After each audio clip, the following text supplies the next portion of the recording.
আজকের ভিডিওতে একটা গুরুত্বপূর্ণ প্রশ্ন বা বলতে পারো একটা গুরুত্বপূর্ণ কনসেপ্ট নিয়ে আমরা আলোচনা করব। দেখো, প্রশ্নটা হচ্ছে অধিকাংশ মৌলের পারমাণবিক গুরুত্ব ভগ্নাংশ হয় কেন।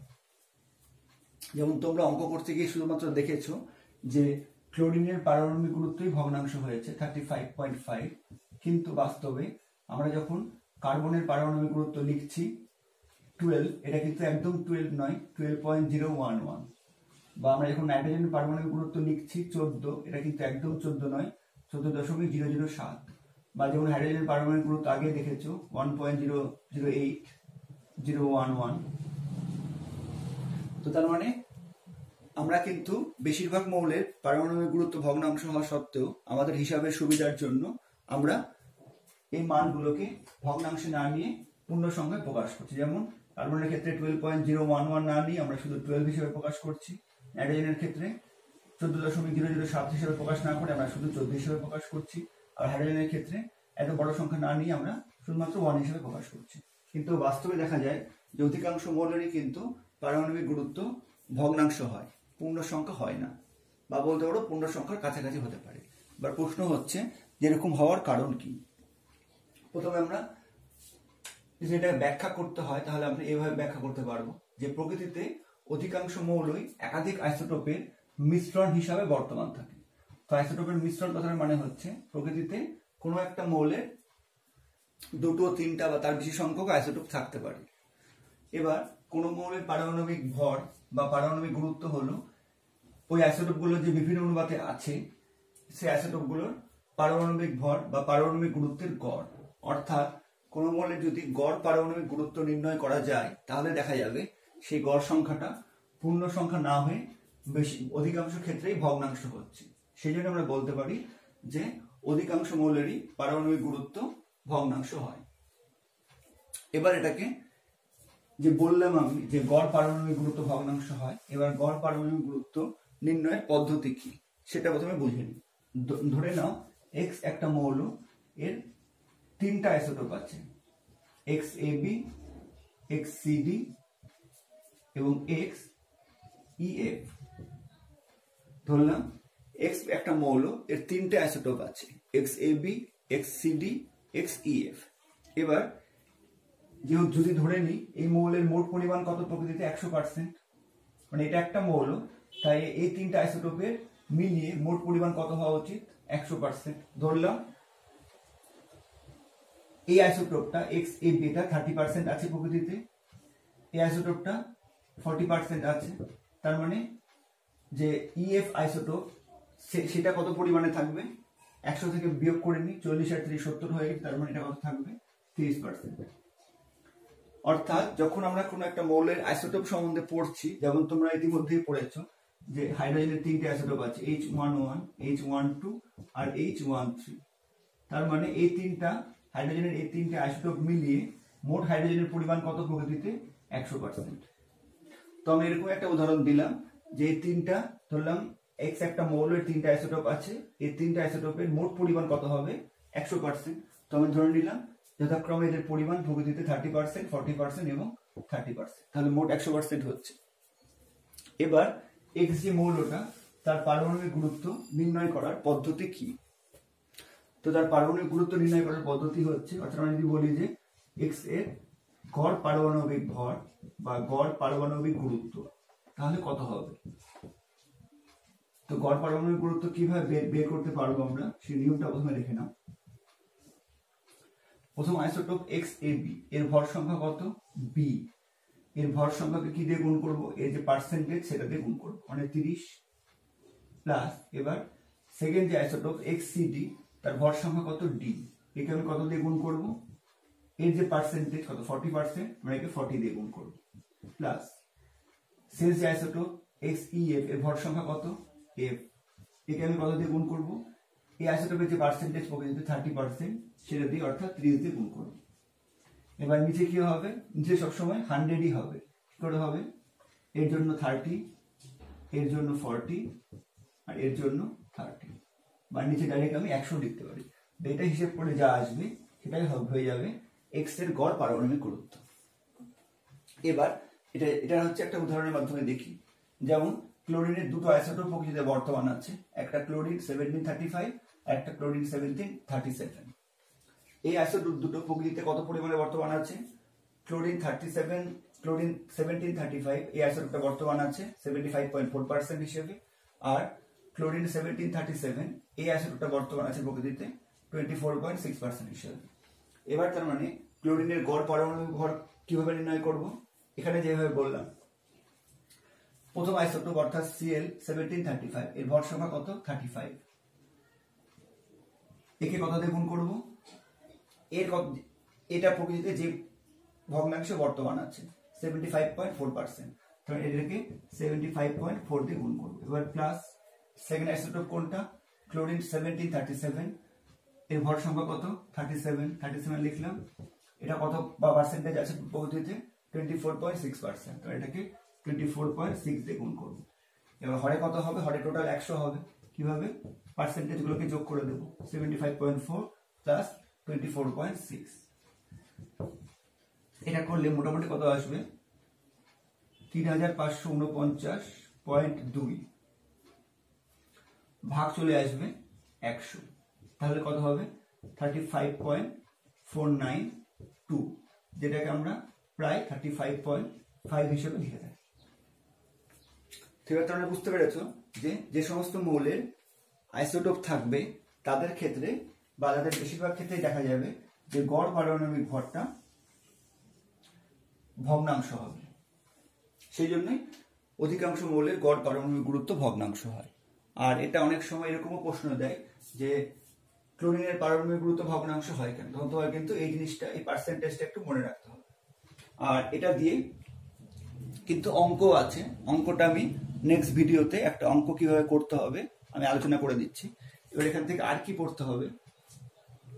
এবার প্রশ্ন হচ্ছে যে আমরা বলছি যে অধিকাংশ মৌলের পারমাণবিক গুরুত্ব ভগ্নাংশ হয়, আমরা কিন্তু বলছি না যে সব মৌলের পারমাণবিক গুরুত্ব ভগ্নাংশ হয়।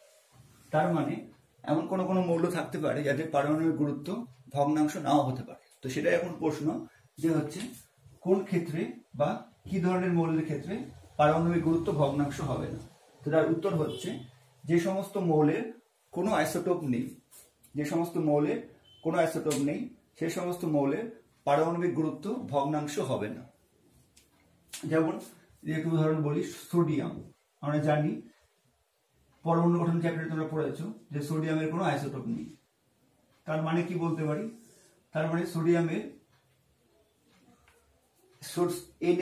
Na1123 এটার প্রকৃতিতে পরিমাণ কত? 100%। আবার বলছি, যেহেতু সোডিয়ামের কোনো আইসোটোপ নেই সেই জন্য সোডিয়াম যে মৌলটা আছে এটা একাই প্রকৃতিতে কত পার্সেন্ট হিসেবে বর্তমান আছে? 100% হিসেবে।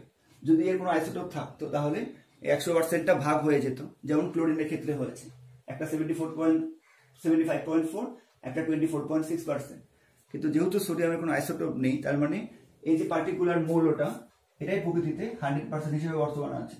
অতএব সোডিয়ামের গড় পারমাণবিক ভর যদি আমরা নির্ণয় করি তাহলে কিভাবে বের করব? সোডিয়ামের গড় পারমাণবিক ভর একই নিয়মে। নিয়মটা কি ছিল? সোডিয়ামের যা ভর সংখ্যা 23, এটা কত পার্সেন্ট হিসেবে বর্তমান আছে প্রকৃতিতে? এটা প্রকৃতিতে 100% হিসেবে বর্তমান আছে। তাহলে ইন্টু 100 ভাগ কত হবে? প্রকৃতিতে মোট যা পরিমাণ, তার ফলে কত চলে আসবে? 23।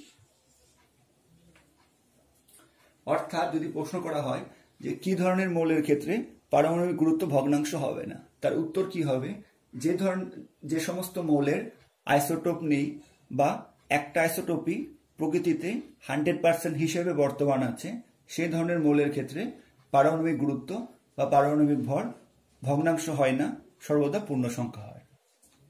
এবার এখান থেকে আরেকটা গুরুত্বপূর্ণ কনসেপ্ট দেখো, এখানে সোডিয়ামের ভর সংখ্যা ছিল 23, পারমাণবিক ভর বা পারমাণবিক গুরুত্ব আসলে 23। তো এখান থেকে আরেকটা প্রশ্ন হতে পারে যে কি ধরনের মৌলের ক্ষেত্রে পারমাণবিক গুরুত্ব আর ভর সংখ্যা একই হয়? এটারও কিন্তু উত্তর সেম হবে, যে সমস্ত মৌলের কোনো আইসোটোপ নেই সে সমস্ত মৌলের ক্ষেত্রে ভর সংখ্যা এবং পারমাণবিক গুরুত্ব সর্বদা সমান হবে। আশা করি বুঝতে পেরেছো। এর পরের ভিডিওতে এই সংক্রান্ত একটা অঙ্ক নিয়ে আলোচনা করব।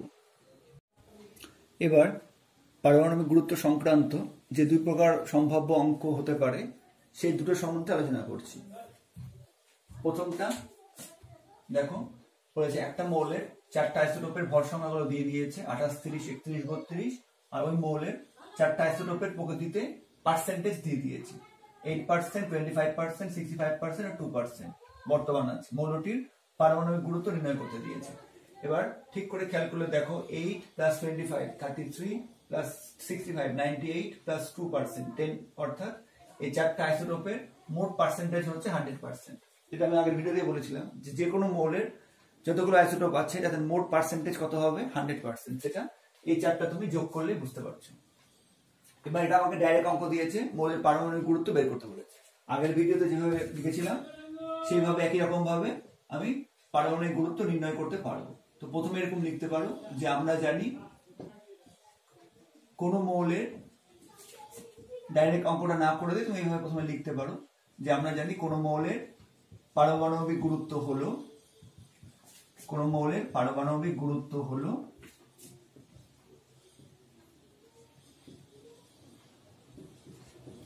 বিভিন্ন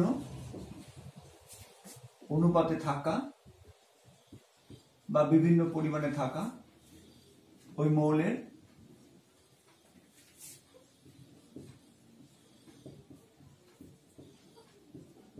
বিভিন্ন আইসোটোপগুলির, ওই মৌলের বিভিন্ন আইসোটোপগুলির পারমাণবিক গুরুত্বের গড়। যেটা আগের ভিডিওতে আমি নির্দিষ্টভাবে বলেছিলাম যে পারমাণবিক গুরুত্ব আসলে কোন মৌলের পারমাণবিক গুরুত্ব আসলে ওই মৌলের যে বিভিন্ন আইসোটোপগুলো প্রকৃতিতে বিভিন্ন অনুপাতে বা বিভিন্ন পার্সেন্টেজে ছড়িয়ে আছে তাদের প্রত্যেকটা আইসোটোপের পারমাণবিক গুরুত্বের গড়। আর এখানে যদিও পারমাণবিক গুরুত্ব চেয়েছে কিন্তু এটা কিন্তু আসলে গড় পারমাণবিক গুরুত্ব হিসাবে বিবেচিত হয়। এবার মৌলটির পারমাণবিক গুরুত্ব কত হবে? আগের ভিডিওতে যে নিয়মটা বলেছিলাম যে কি করতে হবে, প্রত্যেকটা আইসোটোপের যে ভর সংখ্যা তার সঙ্গে কি করতে হবে, ওই আইসোটোপের যে পার্সেন্টেজ সেটা গুণ করতে হবে, তাহলে পেয়ে যাব। তো প্রথম আইসোটোপের ভর সংখ্যা কত 28, এটা কত পার্সেন্ট আছে 8%, তার মানে কত করব 28 × 8। সেকেন্ড আইসোটোপের ভর সংখ্যা 30, এটা কত পরিমাণে আছে প্রকৃতিতে 25%, তাহলে কত করব এর ভর সংখ্যা ইনটু এর পার্সেন্টেজ, তার মানে 30 × 25 প্লাস 3 নম্বর আইসোটোপ কত 31, এর সঙ্গে এটা কত পরিমাণে আছে 65%, তার মানে কত করব 31 × 65 প্লাস লাস্ট আইসোটোপ কত 32 ভর সংখ্যা, এটা কত পার্সেন্ট আছে 2%, তাহলে কত করব 32 × 2 ভাগ কত হবে, ডাইরেক্ট 100% করতে পারি বা যদি পার্সেন্টেজ গুলো যোগ করো তাহলেও কিন্তু তাই হবে 8 + 25 + 65 + 2, তার মানে কোন মৌলের বিভিন্ন আইসোটোপ গুলো যে পরিমাণে আছে তাদের মোট পরিমাণ হবে 100। এখানে তুমি ডাইরেক্ট 100ও লিখতে পারো বা তুমি এভাবে যোগ করতে পারো। এবার কি করতে হবে, প্রত্যেকটাকে যোগ করবে, তাহলে কত হবে। তো আমি এখানটায় খাতায় আমি অঙ্কটা করে নিয়েছি, সেই জন্য আমি ডাইরেক্ট মানগুলো বসিয়ে দিই। এটা হবে 224, এটা হবে 750, এটা হবে 2015 প্লাস এটা হবে 64, আর নিচে যোগ করলে হয়ে যাবে 100। এবার এই সবগুলো যোগ করলে কত হবে, মোটামুটি ভাবে হয়ে যাবে 3053 ভাগ 100 সমান কত হবে 30.53। তো এটা হচ্ছে মৌলটার পারমাণবিক গুরুত্ব, কিন্তু এটা আসলে কিন্তু মৌলটার গড় পারমাণবিক গুরুত্ব। তো এইভাবে একটা ডাইরেক্ট দিতে পারে তোমাকে যে বিভিন্ন মৌলের আইসোটোপ গুলো বলে দিল, ভর সংখ্যা আর কত পার্সেন্টেজ আছে সেটাও বলে দিলে, তুমি এইভাবে এই নিয়মে তুমি বের করতে পারবে কোন মৌলের আইসোটোপের ভর সংখ্যা ইনটু সেই মৌলের পার্সেন্টেজ। এইভাবে গুণ করলে যা হবে তাকে যদি 100 দিয়ে ভাগ করে দিই বা কোন মৌলের আইসোটোপগুলোর মোট পার্সেন্টেজ 100 হবে, যদি আমি সেটা দিয়ে ভাগ করে দিই তাহলে আমি পেয়ে যাব। এটা হচ্ছে সহজ অঙ্ক। এবার একটু অন্যরকম বা একটু ভালো অঙ্ক বললে যে 2 নম্বর অঙ্কটা দেখতে পাচ্ছ সেইটা। 2 নম্বর অঙ্কটা 1 নম্বরের ঠিক রিভার্স। দেখো প্রকৃতিতে প্রাপ্ত লিথিয়ামের দুটো আইসোটোপ বলে দিয়েছে, লিথিয়াম 36 আর লিথিয়াম 37, আর লিথিয়ামের গড় পারমাণবিক গুরুত্ব বলে দিয়েছে 6.96। তাহলে প্রকৃতিতে ওই দুটো আইসোটোপের গড় উপস্থিতি নির্ণয় করো। তার মানে 1 নম্বর অঙ্কটাতে আইসোটোপগুলোর ভর সংখ্যা বলে দিয়েছিল আর পার্সেন্টেজ বলে দিয়েছিল, কি চেয়েছিল গড় পারমাণবিক গুরুত্ব। এখানে কি করেছে উল্টো বলেছে, এখানে আইসোটোপ দুটো বলে দিয়েছে আর গড় পারমাণবিক গুরুত্ব দিয়ে দিয়েছে। কি বের করতে হবে আমাকে, দুটো আইসোটোপের গড় উপস্থিতি। তো আমরা এই অঙ্কটার ক্ষেত্রে যেমন দেখলাম বা আমরা থিওরি পড়ার সময় পড়েছিলাম যে কোনো মৌলের যতগুলো আইসোটোপ আছে তাদের টোটাল পার্সেন্টেজ কত হবে 100%। যেমন এই অঙ্কটার ক্ষেত্রে আমরা দেখলাম এই চারটা যোগ করে 100 আসলো। তার মানে লিথিয়ামের যে দুটো আইসোটোপ দেওয়া আছে তাদের টোটাল পার্সেন্টেজ প্রকৃতিতে কত হবে 100% হবে। তার মানে আমরা এখানটায় ধরে নিব। তো যে কোনো একটা আইসোটোপ আমরা প্রথমে ধরে নিব, যে ধরি প্রথম যে আইসোটোপটা দিয়েছে লিথিয়াম 36, এই আইসোটোপটি প্রকৃতিতে বর্তমান আছে। এবার এই আইসোটোপটির উপস্থিতি ধরে নিলাম x%। তার মানে যে আরেকটা আইসোটোপ আছে লিথিয়ামের 37, এই আইসোটোপটার উপস্থিতি কত হবে 100 - x%। এটা কি বোঝা গেল? আমি আগের থিওরিতে বলেছিলাম যে কোন মৌলের যতগুলো আইসোটোপ আছে তাদের মোট যোগফল কত হবে 100%। যেমন এই অঙ্কটার ক্ষেত্রে দেখলাম এক্ষেত্রে 8%, 25%, 65% আর 2% এই রূপে বর্তমান ছিল চারটা আইসোটোপ, এদের মোট যোগফল কত হয়েছে 100। তেমনি ভাবে লিথিয়ামের যে দুটো আইসোটোপ আছে তাদের মোট পার্সেন্টেজ কত হবে অবশ্যই 100%। সেই জন্য আমি একটা ধরলাম x% আর আরেকটা ধরলে কত হবে 100 - x%। আশা করি এবার বুঝতে পেরেছো। এবার যেহেতু লিথিয়ামের গড় পারমাণবিক গুরুত্ব আমাকে দিয়ে দিয়েছে, শুধু লিথিয়ামের গড় পারমাণবিক গুরুত্ব দিয়ে দিয়েছে কত 6.96। তাহলে আমরা কি লিখতে পারবো, অতএব 6.96 বা লিথিয়ামের পারমাণবিক গুরুত্ব। এবার আমরা এখানটায় কিভাবে হিসাব করেছিলাম একই রকম ভাবে হিসাব করব। প্রথম আইসোটোপ 36, এর ভর সংখ্যা 6, এটা কত পার্সেন্ট আছে আমরা ধরে নিয়েছি x%, মানে কত হবে 6 × x। এবার প্লাস আরেকটা আইসোটোপ লিথিয়াম 37, ভর সংখ্যা এর কত 7, এটা কত পার্সেন্ট আছে ধরে নিয়েছি 100 - x।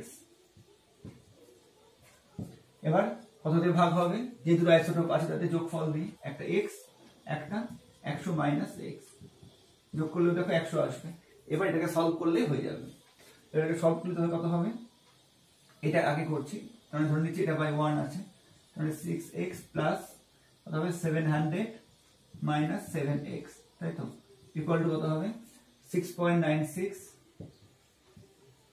x প্লাস এটা কত হয়ে যাবে 6.96 ইন্টু 100, তার মানে কত হয়ে যাবে 696 মাইনাস কত হয়ে যাবে 6.96x।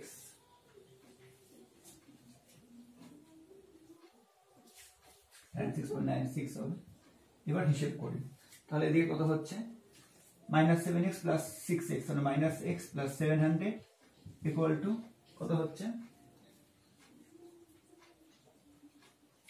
এখানে কত হচ্ছে -6.96x আর এখানে কত হচ্ছে 6.96x মাইনাস, মানে এটা কেটে যাচ্ছে, কত হচ্ছে 696। আমি যদি এক্সট্রা কোন দিকে নিয়ে যাই তাহলে x সমান কত হবে 700 - 96, কত হয়ে যাচ্ছে 4।